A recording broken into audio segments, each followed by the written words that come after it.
First and foremost, Shabbat Shalom, and all praises and honor be given to the Most High, God, the Elohim of Abraham, Yitzchak, and Yaakov. We thank you for this day, this Shabbat day, as we go forth into this lesson, as we complete our study on Isaiah 53. We killed the snake last weekend, for last Shabbat, and that snake is people saying that Joshua, JC, Yeshua, whatever name you're going by, is the suffering servant, the servant that is spoken about in Isaiah 53. We already did that. Kill the snake. Today we're going to cut the head off. As we start from verse 10 and move through 12. We're going to explain those verses today. It's not going to be overly complex. Really won't have to run to too many places outside of Isaiah explaining himself. We're going to make it pretty obvious. So we have my key, Sean, on the line. He's going to be our reader as usual. Sean, you got your sword, right? I got my sword. All right, okay. All right, you could turn to Isaiah chapter 53 and go to verse 10. All right. Isaiah 53, verse 10. It says, "Yet it pleased Yah to bruise him. He hath put him to grief. When thou shalt make his soul an offering for sin, he shall see his seed, he shall prolong his days, and the pleasure of Yah shall prosper in his hand." All right. Now, that verse, actually, if you actually slow down and read that verse, it does not make sense. When you read it, it doesn't make sense. It's when you come into this thinking already that this is JC, that this verse is actually kind of convoluted. When you come in feeling like that, it's like, oh yeah, this is him, and you're already going in with that thought that this is him. We proved last week going into the chapter shows it's not him. So let's try this. This verse, it says, "Yet it pleased Yah to bruise him. He hath put him to grief. When thou shalt make his soul an offering for sin," that makes no sense. When thou shalt make his soul an offering for sin. We already know that we proved last week that the person that is being, it's Isaiah speaking as if he were the Goyim and the kings of the nation, talking about Israel. Proved that last week. So when you read this, it doesn't make sense. When thou shalt make his soul an offering for sin, he shall see his seed, he shall prolong his days, and the pleasure of Yah shall prosper in his hand. Let's read this from a couple more sources. We'll read this from the Tanakh, the Stone Edition Tanakh, as well as from the Septuagint. I think you'll be proud of me, because I didn't add the Septuagint last week, and I actually made notes, put some verses in there from the Septuagint, but I forgot to add them. I forgot to read them. So we're going to read 53:10 first from the Stone Edition Tanakh. It says, Hashim, or the name of Yah, desired to oppress him, and he afflicted him. If his soul would acknowledge guilt, okay, and he afflicted him, and it says, if his soul would acknowledge guilt. Let's keep on reading. He would see offspring and live long days, and the desire of Hashim would succeed in his hand. That makes a lot more sense than what we just read in the KJV. Let's check it out from the Septuagint. In the Septuagint, LXX, that's Greek numeral 70, that's 72. Let's say almost like elders to put this together. If I get it wrong, Spinky gonna choke me. But that brother loves the Septuagint. Ain't nothing wrong with it either. All right, so 53:10 says in the Septuagint, Yah also was pleased to purge him from his stroke, if he can give an offering for sin. If he can give an offering for sin, your soul shall see a long-lived seed. These sound like they make a lot more sense than the KJV.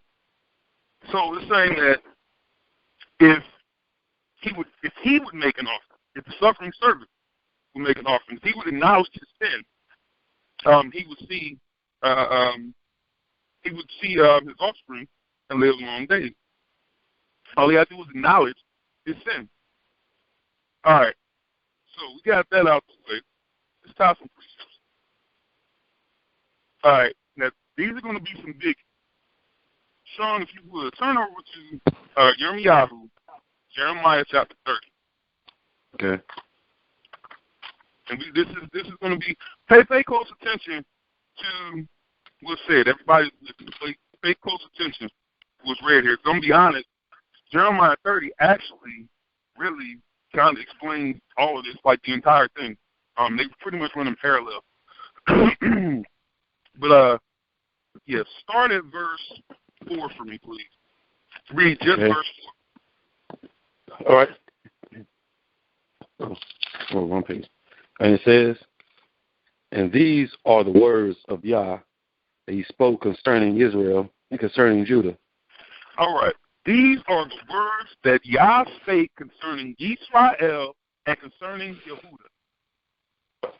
All right. This is pertaining to us. So we can't say that, this is Yeshua, Yehoshua, JC. We can't say that what we're about to read is about him because we were just told who this is concerning. Okay? As long as that's known, let's have that stated as a fact and understood, so that we don't drift too far away from the point and paint somebody else in this picture. We've been told who this is about. Continue to read for me. I'll tell you when to stop. Okay. So, for thus saith Yah, we have heard a voice of trembling, of fear, and not of peace. Ask ye now, and see whether a man doth travail with child. Wherefore do I see every man with his hands on his loins, as a woman in travail, and all faces are turned into paleness? Alas, for that day is great, so that none is like it. It is even the time of Jacob's trouble, but he shall be saved out of it. For it shall come to pass in that day, saith Yah of hosts, that I will break his yoke from off thy neck, and will burst thy bonds, and strangers shall no more serve themselves of him. All right, King. So, this is the coming because, like I said, we proved already who was being spoken of, or excuse me, who was speaking and who was being spoken of in Isaiah chapter 53. We did that inclusively. We did that last week. And we did it without even bringing forth all the precepts. All right. This is why. Now listen to this verse. It says, verse 8, for it shall come to pass in that day, saith Yah, that I will break his yoke off thy neck, and will burst thy bond, and strangers shall no more serve themselves. I'm going to read verse 9. But they shall serve Yah, their Elohim, and David, their king, whom I have raised up unto them. You have nobody else being resurrected. Not that they're not being resurrected. You have nobody else in this book who's called by name. Instead, this is who they're going to worship. It's just not there. It's not there at all. Let me see. Now, let's go back. Stay where you're at for a minute. You read something. Okay. So you have to, like I said, you have to be in the mindset to know Isaiah 53 is the nation, the Goyim. That's them talking. That's Yeshayahu or Isaiah saying, this is what they'll say. And so when you're going through this chapter, you got to look at it like that's them talking. You see what I'm saying? Like, you can't look at it like it's somebody else talking. This is the Most High or Isaiah talking about JC. That's not what it is. This is the nation talking about Israel, or even the Gentiles talking about Israel. So you have to understand that. Or what was just said in verse 8, and strangers shall no more serve themselves. This is prophecy coming to pass about them. This is them coming to this realization of this happening. That's what's going on in 53. They're coming to the realization, like, wait a minute, we screwed up. Again, that was in last week. We screwed up, and they're coming to the understanding that they have screwed it. So, and Yah's pretty much going through, when you read Jeremiah chapter 30, this is what he's going through and showing. All right, cool. I'm making this all come to pass. Okay, so start at verse 10 in Jeremiah 30. Cain says, therefore fear thou not, O my servant Jacob, saith Yah, Neither be dismayed, O Israel, for lo, I will save thee from afar, and thy seed from the land of their captivity. And Jacob shall return, and shall be in rest, and be quiet, and none shall make him afraid. Mm-hmm. For I am Yah, for I am with thee, saith Yah, to save thee.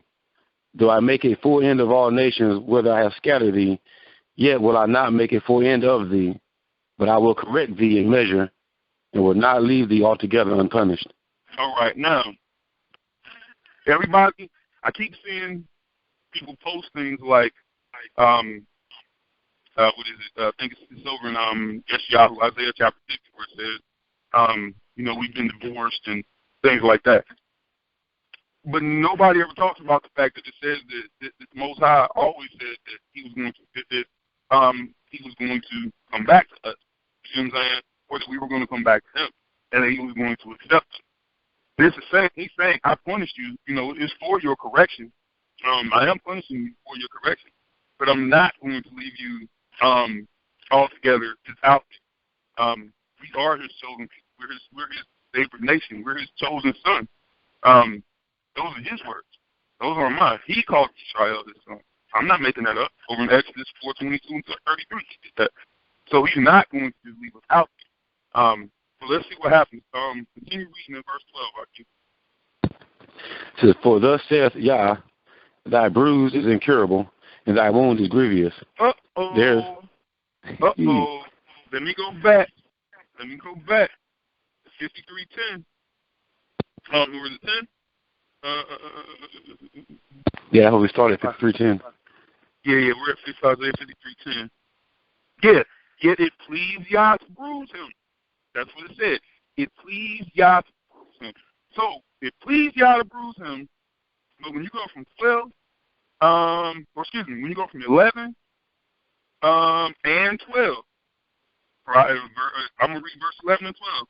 For I am with thee, saith Yah, save thee, though I make a full end of all nations where I have scattered thee, yet will I not make a full end of thee. He's going to redeem us from the destruction. But I will correct thee in measure, and will not leave thee altogether unpunished. Saying, there's going to be restitution. You've got to be punished. For thus saith Yah, thy bruise is incurable, and thy wound is grievous.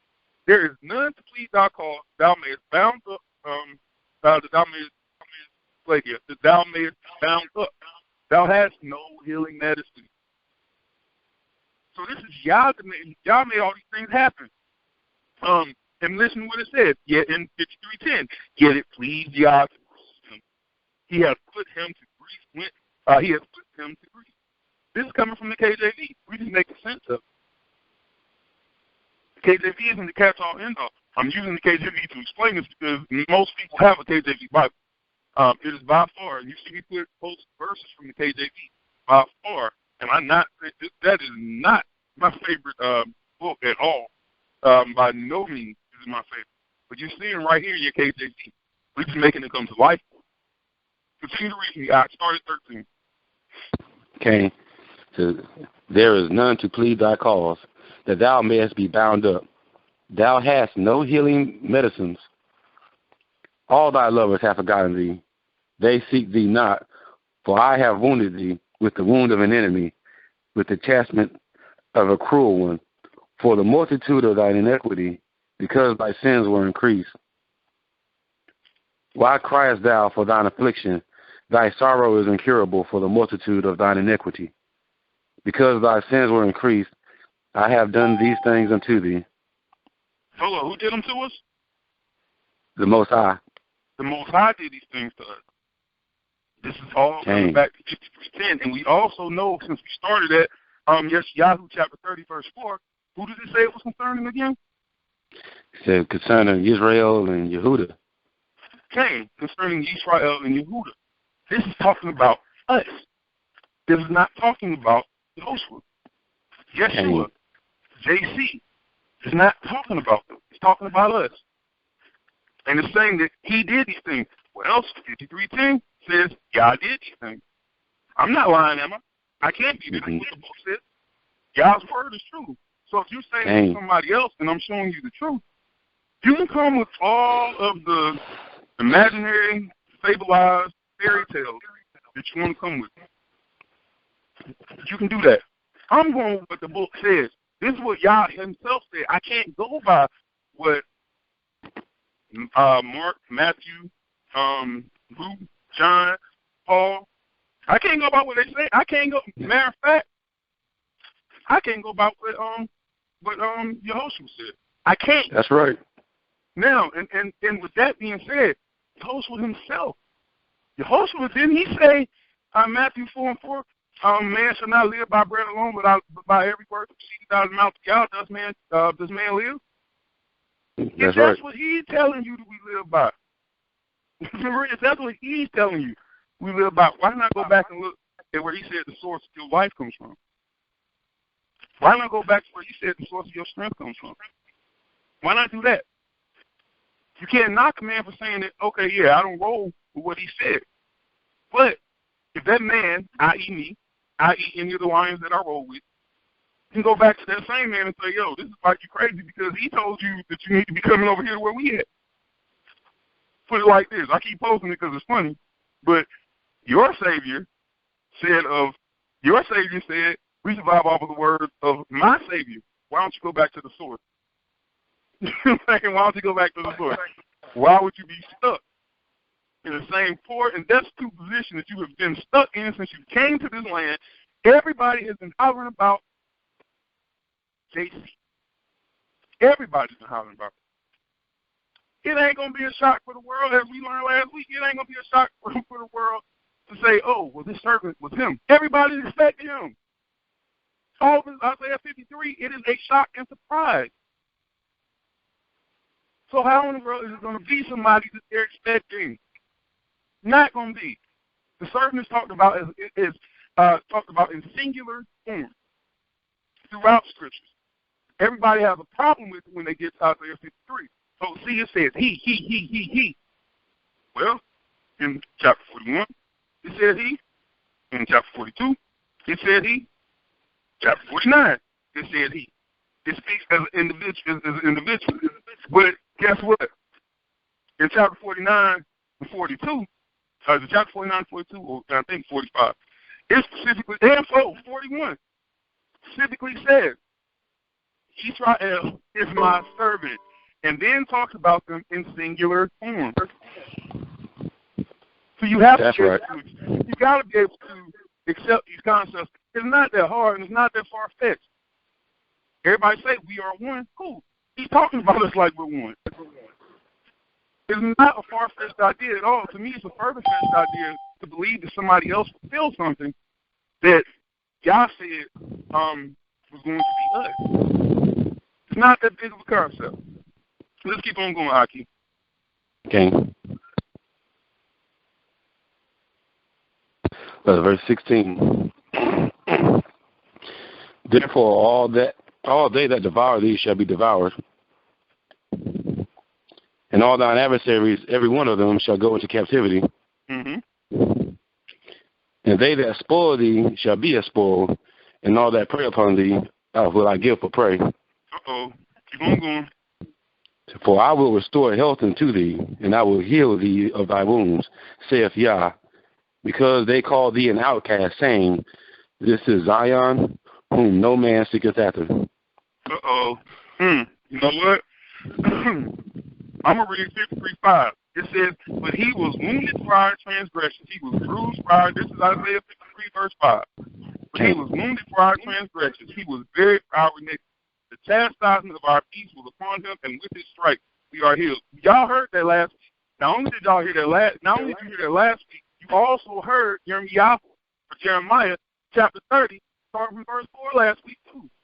These all tied together. That's what I'm saying. They all come right back to Jeremiah chapter 30. All these ideas, whatever people think that are our ideas, they seem posted, oh, they're just crazy. We're not crazy. This is what the book says. This is not what we made up. It was here before us. It's going to be here long. I'm pretty sure when I'm dead and gone and buried, it's going to still be here. This ain't me making this up. This ain't the admins of Shalom Israel making this up. This ain't these other brothers that you see in these other groups that saying the same thing. It's not them making it up. It's here. It's written in the book. So if it's written in the book, and we can see it, that means that all of us need to come to some type of understanding and acceptance and stop making up fairy tales and accepting that in place of it. This is what it says, and I know it's painful to hear these things. Some people who may be on and they may have never heard this before, but this is what the book says. And not only that, I can go through line upon line and show you this is what it says. Continue reading for me, Yaki. King. It says, Thus saith Yah, behold, I will bring again the captivity of Jacob's tents, and have mercy on his dwelling places, and the city shall be builded upon her own heap, and the palace shall remain after the manner thereof. And out of them shall proceed thanksgiving, and the voice of them that make merry. And I will multiply them, and they shall not be few. I will also glorify them, and they shall not be small. Their children also shall be as aforetime, and their congregations shall be established before me. And I will punish all that oppress them. And their nobles shall be of themselves, and their governor shall proceed from the midst of them. And I will cause him to draw near, and he shall approach unto me. For who is this that engaged his heart to approach unto me, saith Yah? And ye shall be my people, and I will be your Elohim. Behold, the whirlwind of Yah goeth forth with fury, a continuing whirlwind. It shall fall with pain upon the head of the wicked. The fierce anger of Yah shall not return until he hath done it, and until he hath performed the intents of his heart. In the latter days ye shall consider it. See, this is Most High talking about you. These are his words. This is what you were told in the New Testament. This is what you were told to come back to and read this. I'm showing you in these scriptures. That's all I'm doing. I'm showing you your glory. I'm showing you how magnificent you are. I'm not trying to beat you up. It looks like I'm trying to beat you up off the time. Honestly, I'm not. I'm just showing you you. You're in this book. Accept it. It's you. Stop giving your glory to somebody else. Don't give your glory over to anybody else because Yah gave you that glory. People will try to go back in history and say, yeah, people, said that JC was the savior before we got here in slavery. You might want to try that again. People were not saying that before we came into slavery. Matter of fact, that story is involving somebody else. We did that last weekend. That long portion that we read out of the Apocrypha last weekend. That story was not his own. And the thing is, that story does not go the way it was. Pretty much his brother died for an example. Eliezer died for it to be an example so that we would be courageous enough to stand on the word and die for it if necessary.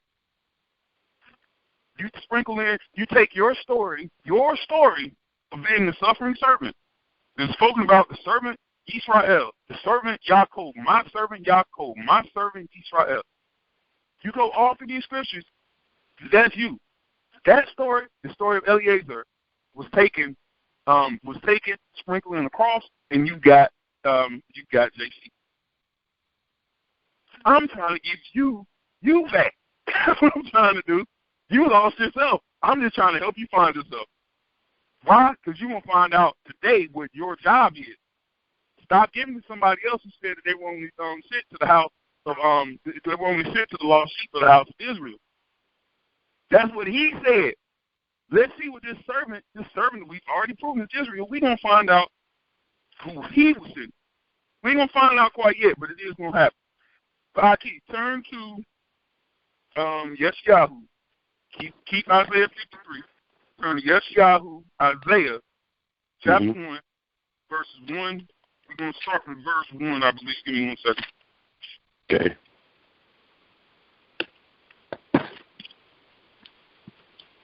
So go chapter 1. Yeah, chapter 1. Actually, we're going to start verse 2. Give me 1 second. Because this is going to tell us, that pretty much the sin is why we're in this condition in the first place. We all know this, but we're going to get another, like I said, we ain't going to bounce too much from Yeshayahu. We're going to show it to you in here. So start from, in Isaiah, or Yeshayahu, chapter 1, start from verse 2 and read for me, Aki. I think we're going to go through 9. Cain, all right. It says, Hear, O heavens, and give ear, O earth, for Yah hath spoken. I have nourished and brought up children, and they have rebelled against me. All right, so he has nourished and brought up children. They have rebelled against him. Matter of fact, I take that back. I actually need you to start from verse 1. I knew I had to highlight for a reason. Start at verse 1. All right. It says, the vision of Yeshayahu, the son of Amoz, which he saw concerning Yehuda and Jerusalem in the days. Hold up. Dang. Concerning who? It says concerning Yehuda and Jerusalem. Nah, this got to say concerning JC, right? No. So this doesn't say concerning JC and the 12 disciples. No, it does not. Okay, Cain, so I'm a liar if I say that, right? Cain. If I take that stance, that means I'm not standing on what the word actually says, Cain? That's right. All right, Cain. Well, guess what? I'm not stiff-necked and rebellious. I'm looking for correction. If it's toward the truth and back toward the word of Yah. So I got to take what you're saying with humility until you told out for telling me that because I did not know that. And I'm going to move on. Just like as in when you get into the Apocrypha, when you get into Ecclesiastes chapter 6, verse 36, it says, if you find a man of understanding, get the times behind him and wear out the steps to his door. Guess what? I'm about to wear out the steps of your door because you just told me something I didn't know. I need to find out what else you know that I don't know. See what I'm saying? That's right. All right, Cain. All right, so go ahead and continue to read that for me. We established that this is about Yehuda and Jerusalem, Judah and Jerusalem. We established that. But these next words are coming back.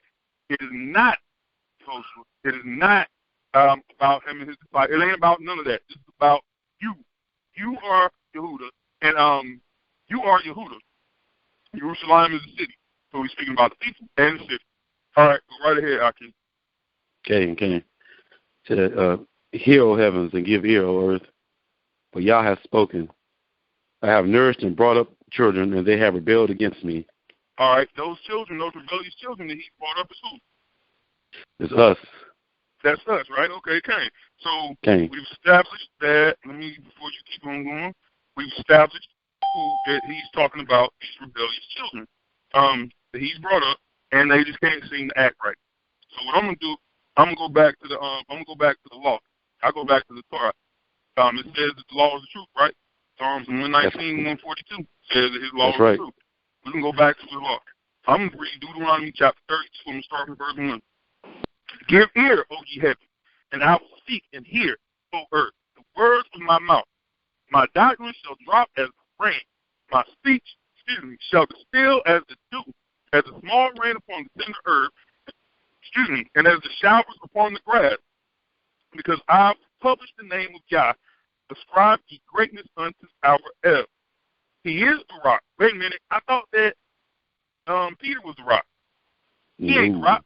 Yeah, I thought that Yehoshua was the rock. He ain't the rock. It just says right here, he testified of himself. He said that he's the rock. Verse 4. He is the rock. His work is perfect. For all his ways of judgment. El is truth, and without iniquity. Just and right is he. Now listen to this. Let's talk about these rebellious children. They have corrupted themselves. Their spot is not the spot of his children. They are a perverse and crooked generation. Talking about you. Line upon line, except upon. Keep on going for me, God. Okay. It says the ox knoweth his owner, and the ass his master's crib. But Israel does not know, my people does not consider. It says, sinful nation, a people laden with iniquity, a seed of evildoers, children that are corrupters. They have forsaken Yah. They have provoked the Kodesh one of Israel unto anger. They are gone away backward. Why should ye be stricken any more? Ye will revolt more and more. The whole head is sick, and the whole heart faint. From the sole of the foot even unto the head, there is no soundness in it, but wounds and bruises and putrefying sores. They have not been closed, neither bound up, neither mollified with ointment. Hold on. Sean, you can't be reading this right, dude. You cannot be saying this, dude. I'm not going to let you talk about my cheat. Not going to let you do that. All jokes aside. And anybody on the line that may have this belief, am I trying to offend you? Am I trying to piss you off? Yes, right. I am, because I love you. That's why I'm doing it. I want the same thing for you that I want for all of Israel. I want us to come back to this law. I want us to get out of captivity. I have children. For real. Some of you have children. May even have children. If I can't make it, I want to leave them with the tools to build and be bigger than I was so that we can get out of here. You can't keep doing the same thing expecting different results. That is insanity. The whole head is shit. So let me go back because I want to make sure that we still understand what verse we're reading. I'm tearing this whole verse down for you so that you can understand it. I'm going to stay where you at. Don't move. I'm going back to Isaiah 53, verse 10. Yet it pleased Yah to curse him. He has put him to grief. Yet it pleased Yah to curse him. He has put him to grief. Read that verse for me, that last verse you read one more time. From the sole of the foot even unto the head, there is no soundness in it, but wounds and bruises and putrefying sores. They have not been closed, neither bound up, neither mollified with ointment. Wait a minute. So let me go back and read verse 5 in Isaiah 53. Wait a minute. This is all starting to make sense. But he was wounded for our transgressions. He was bruised for our iniquity. Chastisement of our peace was upon him, and with his stripes we are healed. Read that to me one more time, Sean. It says, from the sole of the foot even unto the head, there is no soundness in it, but wounds and bruises and putrefying sores. They have not been closed, neither bound up, neither mollified with ointment. Wow. That all makes sense. These are the words he spoke concerning Israel, pertaining to Yehuda. These are the words he spoke. I'm not making this up. People thought that it was a game when they saw an entry-level report that I did on Isaiah 53. This was an intro. This was to get people to think about it, to consider these things. They thought when they saw that was all that I had to put with this topic. It's not. I'm not giving you all I have to put with this topic. I'm giving you what you need for you to go and research. That's what I'm giving you. I'm not giving you everything. You go research. You don't believe it, go look it up. It's not my job to get you everything. It's my job to make you think. It's my job to do. Anybody that teaches you, that is their job. They aren't there to tell you all the answers. They're there to get you to go and look it up. Okay. If I'm wrong, come back with the information and say, yo, you're wrong. But don't come back with the information and say I'm wrong, and you ain't put in the type of effort I put in to research it. Don't do that. Especially, don't try to do that online and shine in front of you people on Facebook and this, that, and the other. Don't do that because I'm going to hurt your feelings. Bad move. For real. Exactly. We're trying to get out of here. I ain't playing no game. Everybody looking at this, they want to win a debate or whatever on Facebook. That's not what's important to me.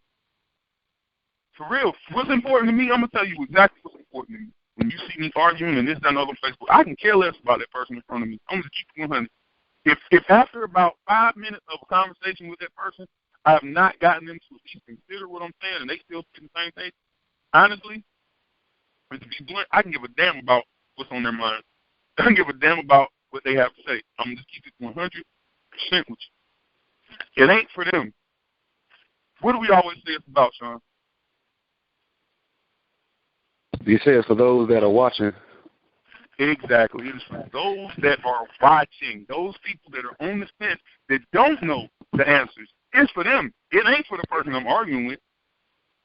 For the brief moment before she deleted me, you think that me going on there smacking Kim Torah around was for me? It wasn't for me. For real, it was not for me. That was, and the thing is, they asked me back to the group. You already know what I'm saying. Just like somebody asked me to come and teach next weekend. Or not next weekend. They want me to teach on their conference line. I gotta tell them, whether I'm gonna do it. We'll probably do it Friday if I do it. Friday night. I already warned them. You understand who you're saying that you want to talk about Paul, right? You understand who you're talking to do this. I want to make sure that you know who you're saying this to, because you already know how I am. You know what I'm saying? Like, you know how I am. I know what your beliefs are. You know what I'm saying? You know what mine are. Now, before you have me come over here and talk to your people, understand what I'm going to say, because there's a big possibility that people that are calling in on your line might not be calling in no more. At least they're going to start questioning you, like, wait a minute, this is what you say. You know, how do you say this? Right. So, cause my thing is, I'm just being completely honest, I'm not going to call anybody. I'm not going to have anybody come and teach on my line that has contradicting views. I would have somebody that can take my views further. You know what I'm saying? To take the truth further, because I honestly feel like I have the truth. I'm not having somebody who believes something completely opposite of me come and teach. I think really what it boils down to with her, I honestly think that she's curious, which is a beautiful thing. I think that she's curious as far as what does this book say,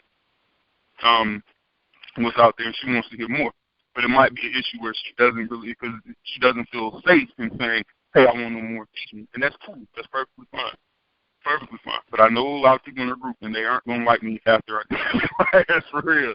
They're not going to like me. But at any rate, my apologies. I got off track. What verse did you stopped at verse 6.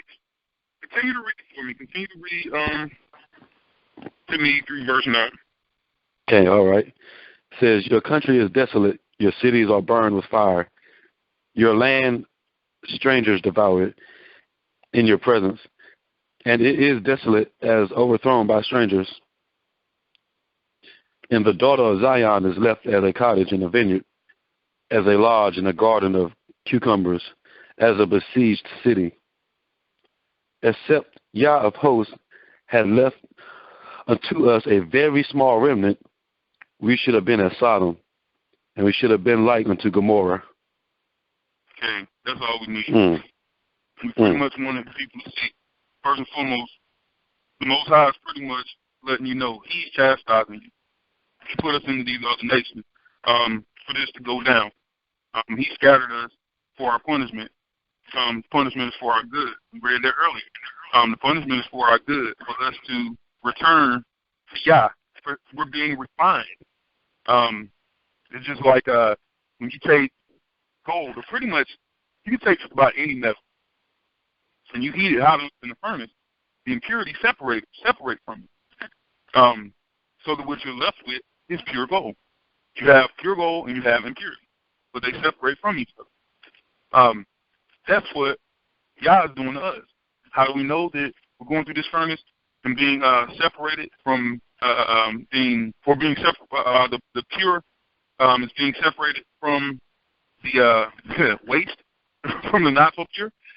We can peruse. I'll do it. We can peruse over to Ezekiel.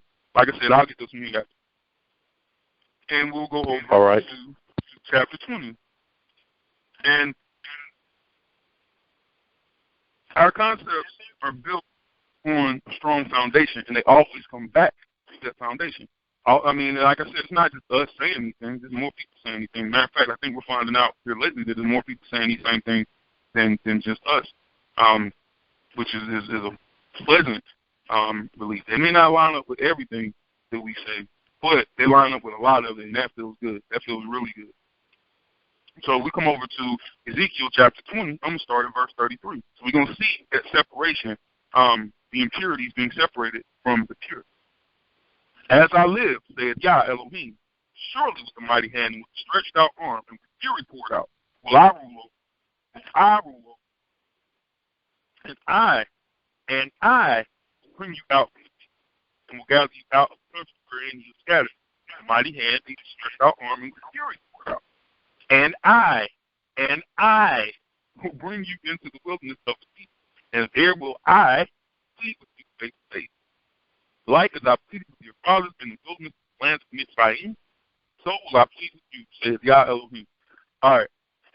We already know. We've gone over this before, but for anybody calling in on the line, he is not begging. That plea does not mean that he's begging. When he pleaded with our fathers, he was pretty much like, stupid, will you please do what's right so I can stop putting you out there?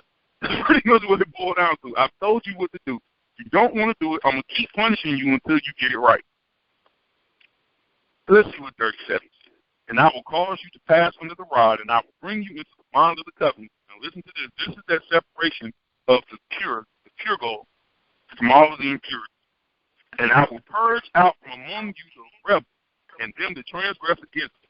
I will bring them forth out of the country where they sojourn, and they shall not enter into the land of Israel. He shall know I am Yahweh. That's that separation right there. That's that separation. That's what we're going through. The refining fire. We're going to pull out the pure and leave the impure. That's what we're going through. We're going to really go through it when we go through the wilderness. Because those people that rebel against His law, and they're thinking, oh, we've got a new covenant. And, you know, the blood. That image the Pinckney guy is crazy. The one with the lady in the straight jacket. That one, the lady in the straight jacket, I think it's saying the blood, or Jesus. That thing is hilarious. That image that he created, it is hilarious, but it's the truth because that's the state that we're in right now. Everybody is screaming, Jesus. Nobody is screaming, Yah. I don't care if you say Hiya. I'm gonna be honest, you don't have a real name for them because you have not been returned to your language yet. That's another conversation. We have a title. We don't have a name. We're gonna get a name. We don't have a name yet because we haven't been returned to these things. There are things that happened before we get that pure language. We ain't gonna be here either.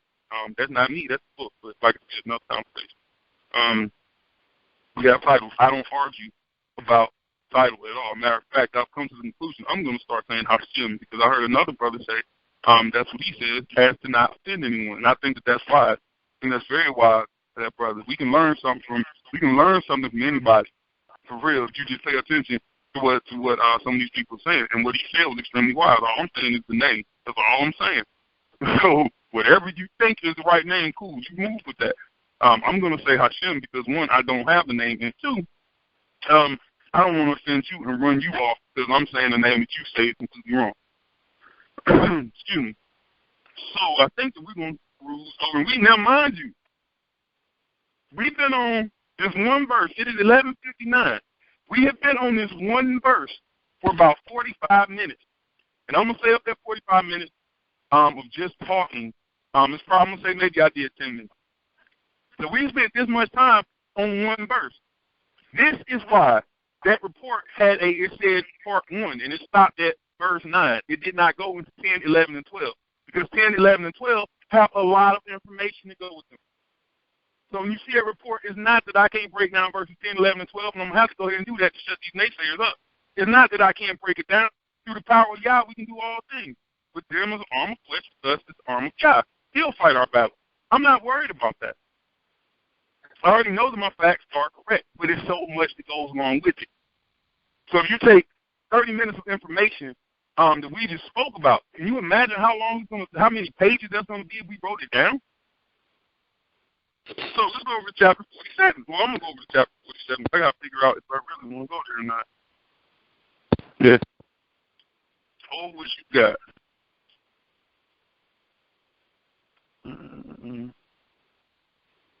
I really want to go to this one.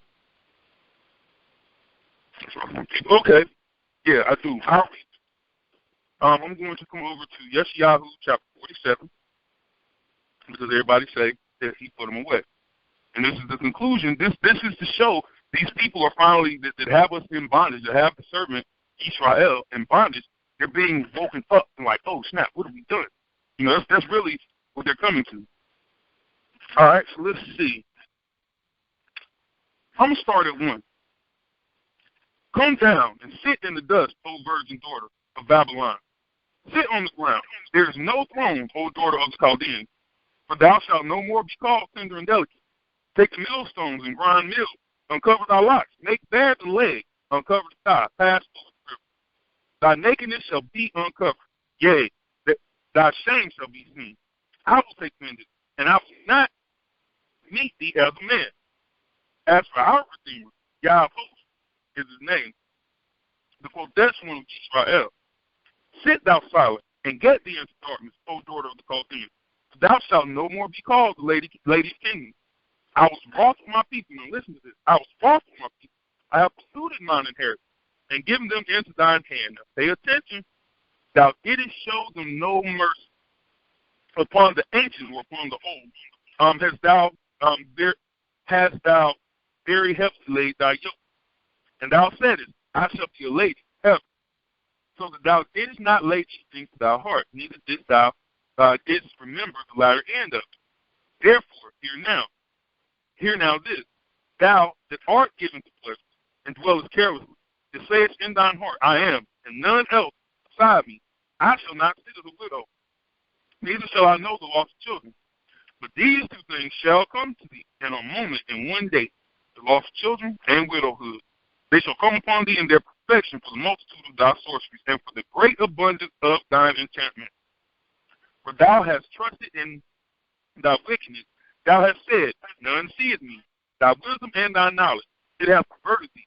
And thou hast said in thine heart, I am, and none else beside me. Therefore shall evil come upon thee. Thou shalt not know from whence it riseth, and mischief shall fall upon thee. Thou shalt not be able to put it off, and desolation shall come upon thee suddenly, which thou shalt not know. Stand now, thine enchantment, and with the multitude of thy sorcery, wherein thou hast labored from thy youth. If so be, thou shalt be able to prosper. If so be, thou mayest prevail. Thou art weary in the multitude of thy counsel. Let now the astrologers and the stargazers, the monthly prognosticators, stand up and save thee from these things that shall come upon them. Behold, they shall be as stubble. The fire shall burn them. They shall not deliver themselves from the power of the flames. There shall not be a coal to warm at, nor fire to sit. Thus shall they be unto thee, with whom thou hast labored. Even thy merchants from thy mouth, they shall wander, every one of his quarter. None shall save thee. What you're reading in Isaiah 53 is the nations coming to the realization of these things coming upon them. They're saying they're shocked, they're startled, as we found out last week. They're shocked and startled that these things are coming upon them. When they come, this is what's going to make them. What I just read is what's going to make them feel in that manner. Y'all's going to be like, wait a minute, y'all did too much. He didn't say he completely put us away and that he would never deal with us again. That's not what he said. That's hearsay. That's people making things up. That's people not studying and getting to the heart of the matter. Let me make sure. Sean, you still there? Right? Oh yeah, you're still there. Okay. Just want to make sure. Can. I saw somebody got booted. All right. So, you know what? I actually read that verse wrong. But all right. So we're still in Isaiah 53:10. Let's go up to. We're gonna stay right at 53:10, and now we're gonna talk about because it was the second part to this. Like I said, this is not a short thing. It takes a while. That's why we stop at 9, because 10, 11, and 12 are so deep. Okay, we don't forget it. Please, Yah. He has 10 It says, when thou shalt make a soul an offering to sin, he shall see it. We also read two much better translation than that. So let's see, he shall see his seed, he shall prolong his days. So it says, if he will repent, he will see his seed and he shall prolong his days. Sean, if you don't mind, go over to Leviticus chapter 26. Leviticus 26? Leviticus 26. Because we were warned of all these things before. So we got to go back. We got to go back to where these things came from. The Most High is not speaking anything new in the prophecies. In the prophecies saying these things are going to happen. Why? Because you broke the law. So let's see what the law says. Does the law say, let's see what the law has to say about this, about seeing our children, about prolonging our day. If you go over to Leviticus 26, I'm going to go over to Deuteronomy 28. We're going to study the matter. We're going to get to the bottom of the matter and see, what it says. I mean, because it's not that hard to understand these things or to break them down. You just got to be honest about it. I mean, put away the things that you had before. So let's see what happens if we repent. Let's see what the law says. We know we're over here because we broke the law. Let's see what the law says will happen if we repent. So if you're over in Leviticus 26, start at verse 3. Okay. It says, if ye walk in my statutes and keep my commandments and do them. Hold up. Pause. If ye walk in my statutes and keep my commandments, that's what it's saying. I didn't make it up, right? That's right. It's there. It says, if you walk in my commandments, if you walk in my statutes and keep my commandments. All right, cool. Continue to read for me. It says, then I will give you rain in due season, and the land shall yield her increase, and the trees of the field shall yield their fruit. And your threshing shall reach unto the vintage, and the vintage shall reach unto the sowing time. And ye shall eat your bread to the full, and dwell in your land safely. And I will give peace in the land, and ye shall lie down, and none shall make you afraid. And I will rid evil beasts out of the land, neither shall the sword go through your land. Mm-hmm. And ye shall chase your enemies, and they shall fall before you by the sword. And 5 of you shall chase 100, and 100 of you shall put 10,000 to flight, and your enemies shall fall before you by the sword. For I will have respect unto you, and make you fruitful, and multiply you, and establish my covenant with you. Uh-oh.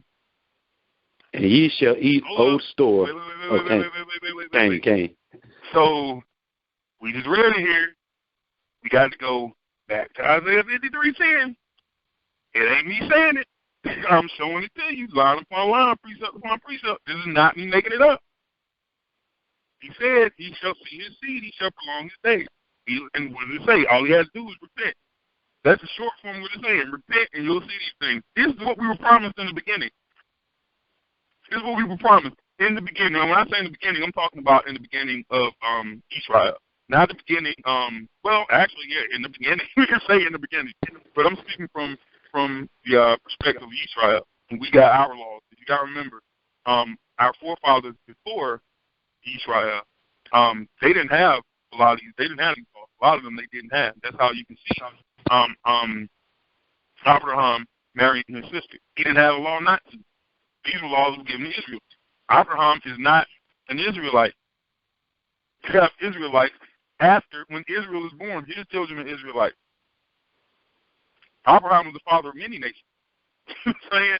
He's the father of many nations. Like, all right, cool, you got him, and then from him you got Israelites, you got Ishmaelites, and you got a whole bunch of ites. You know what I'm saying? You got a whole bunch of ites that came to him. He's the father of many nations. He was not himself an Israelite. So, again, right there we're saying, if we behave, if we do right, we'll see an increase. If we repent, we'll see that. That's what we were promised. Right there in Leviticus 26. Tell everybody you found it. Tell everybody that you got it. You ain't got to tell them that I showed it to you. But go out there and teach it. Now I'm going to go over to Deuteronomy chapter 28. And I'm going to start at 28 and 1. Or excuse me, I'm going to start at Deuteronomy 28. I'm going to start at verse 1. And it shall come to pass, if thou shalt hearken diligently unto the voice of Yahweh thy Elohim, observe and do all his commandments which I command thee this day, that Yahweh thy Elohim will set thee on high above all nations of the earth, and all these blessings shall come on thee and overtake thee. So if we do these things, it says, as long as we keep the law, these are the things that are going to happen. Okay. If thou shalt hearken unto the voice of Yahweh thy Elohim, blessed shall thou be in the city, and blessed shall thou be in the field. Blessed shall be the fruit of thy body, and the fruit of the ground, and the fruit of the cattle, the increase of thy kind, and the flocks of thy sheep. So it's going to be increased right there. This whole thing is talking about it. Go to 5, it's all good word. Blessed shall be thy basket and thy store. Blessed shall thou be when thou comest in, and blessed shalt thou be when thou goest out. Yah shall cause thine enemies that rise up against thee to be smitten before thy face. They shall come out against thee one way and flee before thee 7 ways. They're going to scatter. They're going to come in, yeah, we bad, and they're going to run out like little girls screaming, waving their hands in the air, drop their weapons. They're going to just be running in 7 ways. They came in towards us one way, they're going to run out like, wait a minute, these folks crazy. That's what's going to happen to your enemy. Yah shall command the blessing upon thee even in thy storehouse, and in all that thou settest thine hand unto. He shall bless thee in the land which Yah thy Elohim giveth thee. Yah shall establish thee shall establish thee a set apart people unto himself, as he hath sworn unto thee, if thou shalt keep the commandments of Yah thy Elohim, and walk in his ways. And all the people of the earth shall see that thou art called by the name of Yah, and they shall be afraid of thee. So listen to this. And Yah shall make thee plenteous and good in the fruit of thy body, and in thy cattle, and in the fruit of the ground, in the land which Yah sware unto thy fathers to give thee. So we see that it's saying right here, he's going to be increased in the fruit of his body, children. We talk about the seed. That's what, the seed is planted. That fruit that comes forth is a child. The fruit of his body. So, Sean, you still with me, Aki? Okay, I'm still here. All right, Kane. Go over to Deuteronomy 7. Matter of fact, I'll get it from already over. Go back to Isaiah 52. Okay. So Deuteronomy 7. I'm going to start from. I'm going to start from 12. It's all good word. So I'm in Deuteronomy chapter 7, verse 12. Wherefore it shall come to pass, if you hearken to these judgments, and keep and do them, and Yah thy Elohim shall keep thee, that Yah thy Elohim shall keep unto thee the covenant and the mercy which he sware unto thy father. And he will love thee and bless thee and multiply thee. He will also bless thy womb and the fruit of the land, thy corn and thy wine, and thine oil, the increase of thy kind, and the flocks of thy sheep, in the land which he sware unto thy father to give thee. Excuse me one second. So we see in verse 12 from the back, we see that, verse 13, that, 12 and 13, if we keep the covenant, to do what he said to do, that he's going to increase the fruit of our body. He's going to increase the fruit of the womb. All right? Sean, read to me again. Isaiah chapter 53, verse 10. Read it to me again. Cain.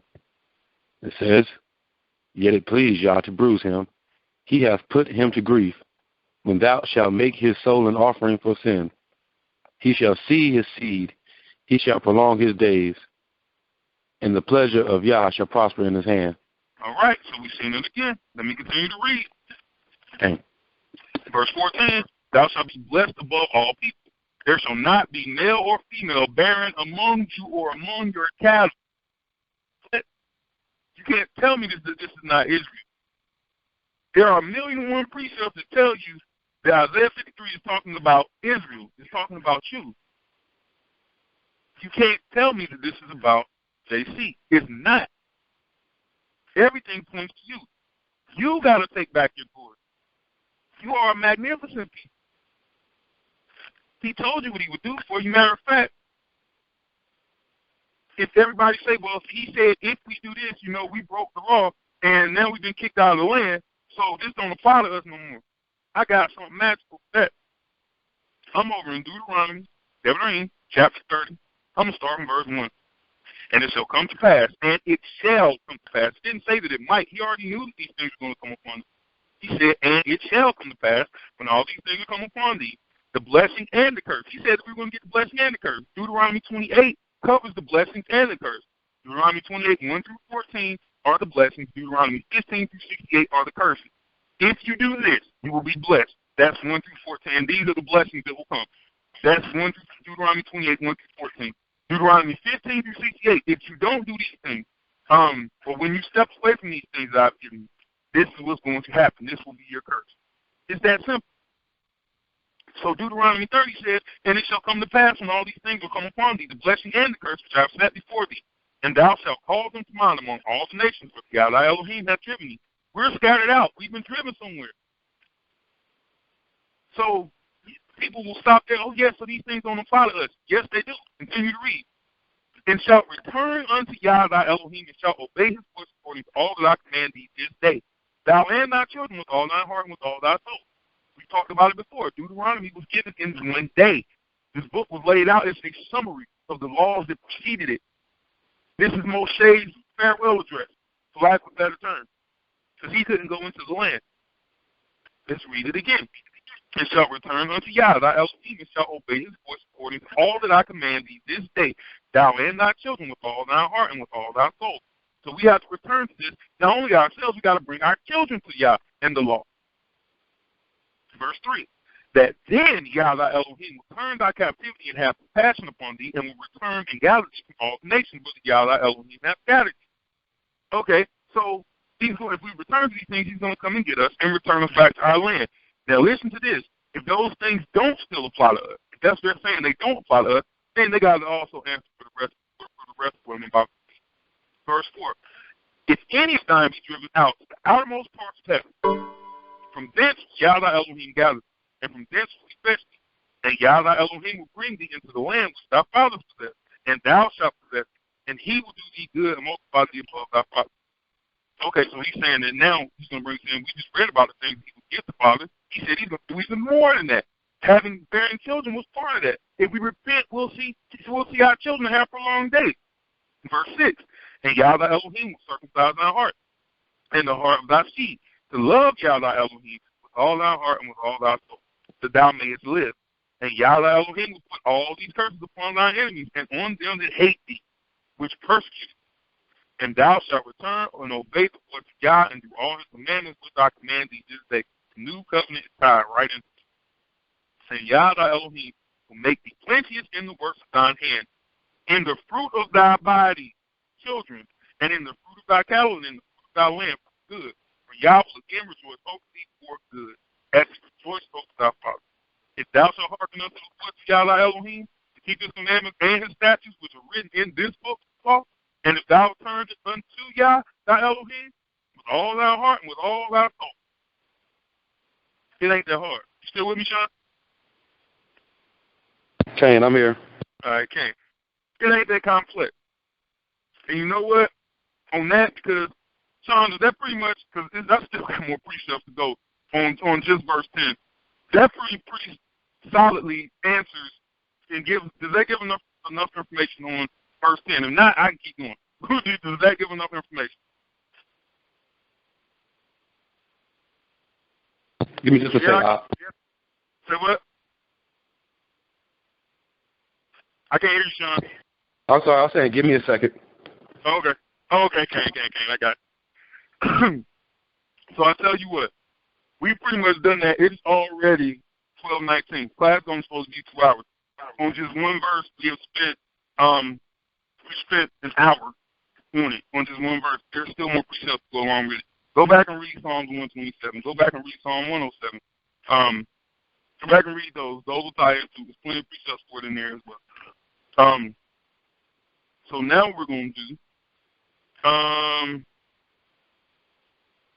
actually, now we're going to go into the next verse. Yes, Yahoo chapter 53, and we're going to go to verse 11. I'll read that one. It says, he shall see of the travail of his knowledge, and shall be satisfied by his knowledge. Shall my righteous servant justify many, for he shall bear their iniquity. Let's read again. He shall see of the travail of his soul, and shall be satisfied. By his knowledge shall my righteous servant justify many, for he shall bear their iniquity. Let's go over to the Tanakh. We're going to do the Tanakh, and we're going to do the Septuagint. We're going to start with the Tanakh. Yeshayahu, I can get back to it. Yeshayahu chapter 53, verse 11, from the Stone Edition Tanakh. We just read the KJV. From his very own toil, he will see and be satisfied. With his knowledge, my servant, the righteous one, will make multitudes right. It is their iniquity that he will carry. That's from Stone Edition Tanakh. Let's look at it from the Septuagint. Because what we just read from the Tanakh don't sound like what we just read from the KJV. Verse 11. Yah, this is from the Septuagint. Yah also was pleased to take away from the travail of his soul, to shew him white, and to form him with understanding, to justify the just one who serves many well. And he shall bear their sins. That also doesn't read along with it. So, folks, pretty much what it comes out to is that he's going to. It's pretty much if the servant come, like I said, I like the Tanakh translation on that better. From his very own toil, he will see and be satisfied. With his knowledge, my servant, the righteous one, will make multitudes righteous. It is their iniquities that he will carry. What iniquities? We talked about that last week. Those iniquities have been laid on him, and we also talked about it today. Those iniquities are those things that went above and beyond what the Most High called him to do. We read earlier, he was but a little bit angry, but y'all went way too far. You put way too much on this servant. We talked about that a little bit earlier. So now let's go and grab some precepts for it. How is he going to justify many? Let's see how he'll justify many. Sean, you back with me, Aki? Kane, I'm back now. All right, Kane. Hold on. Go over to Yeshayahu, Isaiah chapter 49. Mm-hmm. Couple spots back. Like I said, we can be in Isaiah all day. It explains itself. Go to verse 1 and start reading for me, and listen for the stop. Okay. All right. It says, "Listen, O isles, unto me, and hearken, ye people from far. Yah hath called me from the womb. From the bowels of my mother hath he made mention of my name." All right, stop. All right. So we see here, one, people from afar. We also see he made mention of my name. Because it says, from the bowels of my mother hath he made mention of my name. So, all right, cool. We got that description. From the bowels of my mother, he's talking about me being a child. He's talking about individual things. Sound like talking about individual things. Okay. All right. Go on to verse 2 for me. Saying, "He hath made my mouth like a sharp sword. In the shadow of his hand hath he hid me, and made me a polished shaft. In his quiver hath he hid me, and said unto me, right, Thou art my..." Hold on. We can go through this part real slow. And said unto me. So now it's still talking about a singular person, okay? Okay. All right, cool. Start from the next portion of that. Okay. "Thou art my servant." All right, stop right there. Thou art my servant. We're still at singular form, right? It didn't say servant, it said servant, right? Okay. All right. Continue to read. "So, Israel." All right. Oh, Israel. Is Israel one or many people? There's many. There's many. Okay. Continue to read. "In whom I will be glorified. Then I said, Hold on. Hold on. It's still the same. Okay, from this whole time, it's been talking from the perspective of the servant Israel, okay? Okay. All right. So this whole time, it's been talking in one voice. But we just saw, okay, it went from talking to a singular. It said, and said unto me, one person, Thou art my servant, O Yisrael. Israel is a plural. It is a group. We have all through here where Israel is being talked about as this one voice, this one being, but it's actually we know that Israel is multiple. Is a lot of people. So the servant is talked about as a singular, but it does not just mean a single person. It's not just like saying, okay, yeah, this is going to be that one person. Because we just saw here, it didn't say, and said unto me, Thou art my servant, O JC. See what I'm saying? It's right there. Continue to read for me, y'all. Because it says, all right, it says, then I said, I have labored in vain. That's singular. One person. We've shown you that it's plural, but it goes back to talking in singular form. Continue to read for me. Just start from verse 4 from the top. Okay. It says, "I have spent my strength for naught and in vain.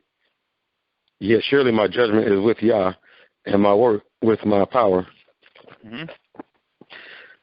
It says, "And now saith Yah, that formed me from the womb to be his servant, to bring Jacob again to him.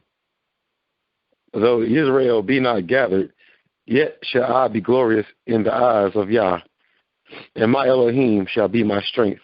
All right, so there's a lot of confusion that comes from this verse. Because it's like it's saying, well, how is he going to bring salvation to himself? Like, how is he going to bring, if it's Israel, how is he going to bring salvation to himself? It's called that righteous remnant. So you know what you got, because we're going to come back here. So we're going to go over to Zephaniah. My fat fingers will find it. It says in Zephaniah chapter 3. Stay where you at. Okay. Chapter 3. I'm going to start from verse 11. We used this last week. In that day shalt thou not be ashamed for all thy doing, wherein thou hast transgressed against me. For then I will take away out of the midst of thee them that rejoice in thy pride, and thou shalt no more be haughty because of my holy mountain. I will also leave in the midst of thee an afflicted and poor people, and they shall trust in the name of Yah. The remnant of Israel shall not do iniquity, nor speak lies, and shall deceitfully be found in their mouth. For they shall feed and lie down, and none shall make them afraid. That precept could actually be 53:10 as well. All of this stuff ties right back in together. And I mean, like, you pull precepts from everywhere. So continue to read for me,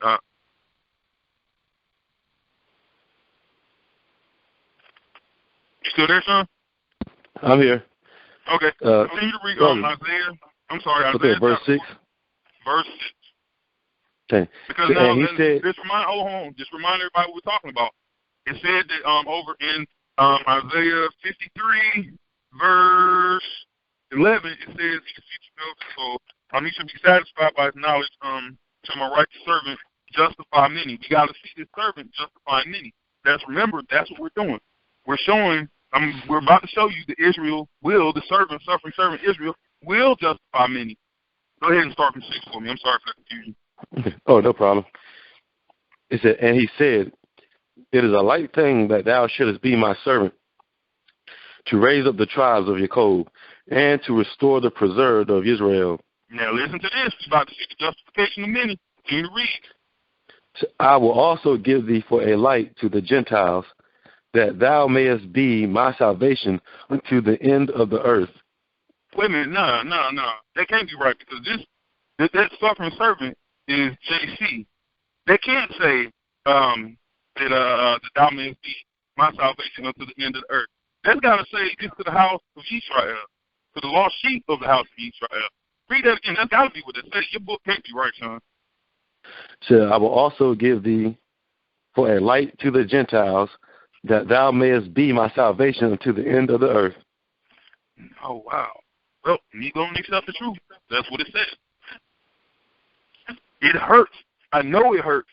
But trust me, I know it hurts. It is not JC. I try to tell a lot of these people, I want to believe what you believe. I want to believe it. I know that it sucks. This is the truth. And they come to me, oh, see, you ain't think about this, and you ain't know. Like, no, dude, that's what I used to study. That's I used to think the same thing you thought. You're not bringing something new to me. That's why I can be so dismissive when these people bring it. It's like, dude, you're not telling me nothing I hadn't already built myself. I understand.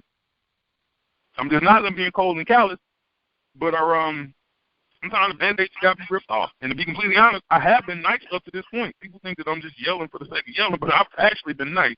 Like Isha will tell you, like, I've been nice about this. I haven't been the way I want to be. It just seems harsh right now.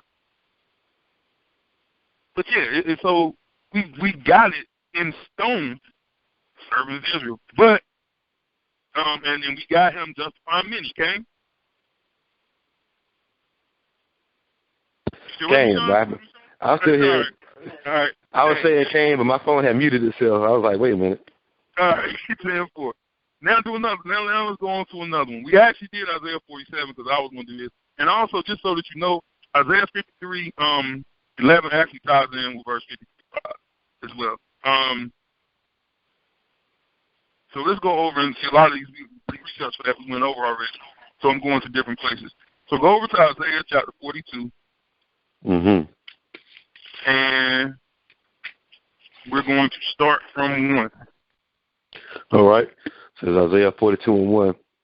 Mm-hmm. Behold my servant, whom I uphold, mine elect, in whom my soul delighteth. I have put my spirit upon him. He shall bring forth judgment to the Gentiles. All right, so now, in verse 1, it starts, it says, behold my servant. It doesn't say Israel or anything like that. But, you know, from what we just read, it says, I uphold mine elect, in whom my soul delighteth. I have put my spirit upon him. He shall bring forth judgment to the Gentiles. Ain't that what was just happening? He just said that Israel was going to be going to the Gentiles, they servant Israel. Ain't that what was just said in chapter? Okay, that's exactly what it said. Yeah, over in chapter what was that, 49? Yeah, 49. That's what you said. Okay, cool. So that's, we can't go and say that, see, this servant is talking about JC. You can't do that because JC, and what the New Testament says, it says he says that he was only sent to the lost sheep of the house of Israel. He wasn't sent to the Gentiles, to the Goyim.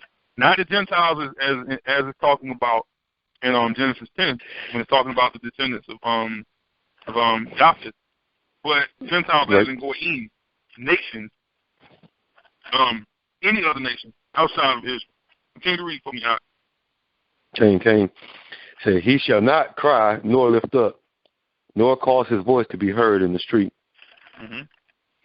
A bruised reed shall he not break, and the smoking flax shall he not quench. He shall bring forth judgment unto truth. He shall not fail nor be discouraged till he have set judgment in the earth, and the isles shall wait for his law. Mm-hmm. Thus saith Yah the Elohim, he that created the heavens and stretched them out, he that spread forth the earth and that which cometh out of it, he that giveth breath unto the people upon it, and spirit to them that walk therein. I, Yah, have called thee in righteousness, and will hold thy hand, and will keep thee, and will give thee for a covenant of the people, for a light of the Gentiles. Uh-oh. You got it again. Okay. You got it again. Who was sent to the Gentiles? You. And so many words, you. Y'all better stop hating. I'm telling you, these folks out here, oh, man, kill Edom. I can't stand white people. This and that. Man, y'all some fools. Because you don't know. You don't even know what you've been charged with. You were charged to take this to everybody. Continue to read for me, Ox. Cain. To open the blind eyes, to bring out the prisoners from the prison, and them that sit in darkness out of the prison house. It says, I am Yah, that is my name, and my glory will I not give to another, neither my praise to graven images. Ooh, we can stop right there. We don't need more of that. He ain't giving his praise to no cross. He ain't giving his praise to, lack of a better term, hit you on the stick. He's not giving his praise over to any of that. His praise is his praise. Now, that does not mean that you don't, that you can't praise people. You can praise people. Matter of fact, I praised the sisters this morning because I genuinely appreciate them.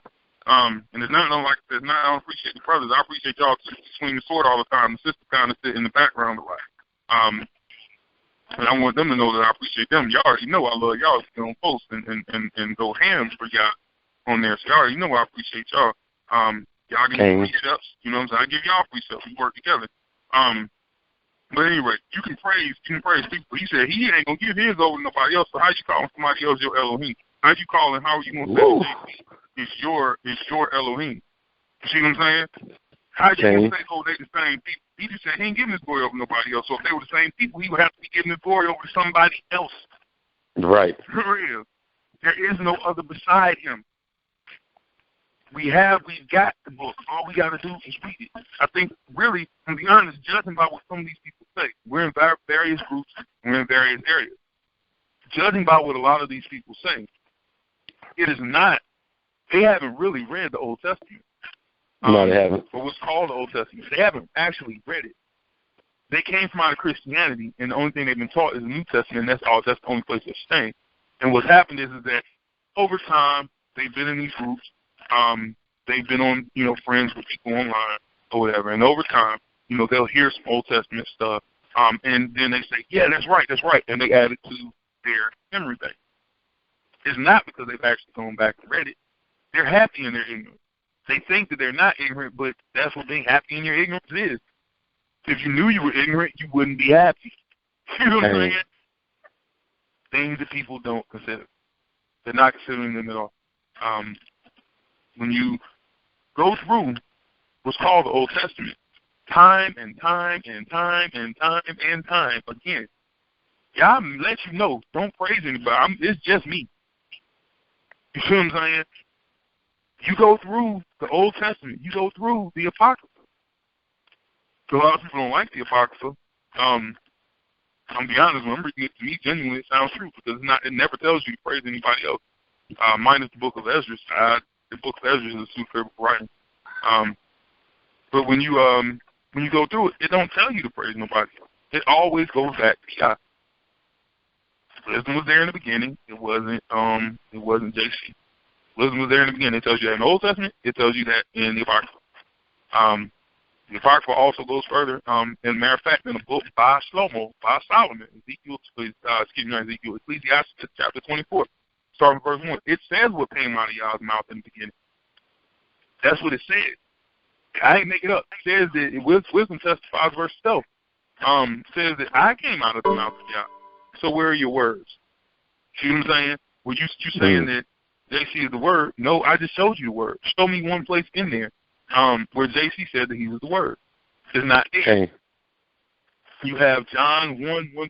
He didn't say that. Matter of fact, Yochanan, John, he didn't say that. That wasn't his testimony. It was a prologue added to his testimony. If you read the book, if you actually read the book, you see that verse 19 tells you that wasn't his testimony. Matter of fact, let's take even deeper look. John 1:1-18 does not say that JC is the word. It's used to paint it's pretty much with the person who ever wrote John 1:1-18. The prologue is used to shape your mind and to forge your mind to push you into forming an opinion of something that isn't there. They want you to think what they think. That's what it's all about. Greeks used prologues in a lot of their writing, all through their writing. All through their writing. Not just Greeks. I'm going to be honest, most cultures use prologues to try to get you. If you go back and look at any type of literature, they add a prologue to a book because there's something that they want you to think about it. There's something that they want to pull out of you. They want to pull the same emotion that they got out of it. They want you to get that out. Don't believe me? Just Google. Just type in John prologue. Just type those two words into Google and hit enter, and watch what pops up. It's going to pop right on up that John 1:1-18 is a prologue. Now, go back and try to find who wrote it. It ain't there. You ain't going to find it. I spent probably a month, and I'm going to say every day, trying to find who wrote this prologue. If you find it, please post it and tag me in it, because I really do want to know who wrote it. Because it does matter who authored these books. It does matter. People try to say, it don't matter, it's all the word of Yah. The word of Yah doesn't appear in the New Testament, period. Because if it did, it would say something like, thus saith Yah. Thus saith Yah appears nowhere in the New Testament. That's right. Not there. All right, so we're going to leave we're going to leave that verse as well. We're trying to get on to the last one. Again, we've gone through two verses. Just two verses. It is now 12:40. Two verses. Class started at 11. I know I talk a lot, but you're not going to tell me that the majority of my talking, it was spent straight off into something else. It wasn't. 90% of my talking was talking in the book and going through that. So this is why I stopped at verse 9 and did not go into 10, 11, and 12, because there is a whole lot that goes into just those three verses. All right, so we're going to go over to 63:12. I can go back to Isaiah chapter 53, go to verse 12. This is our last verse. All right, and it says, therefore I will divide him a portion with the great, and he shall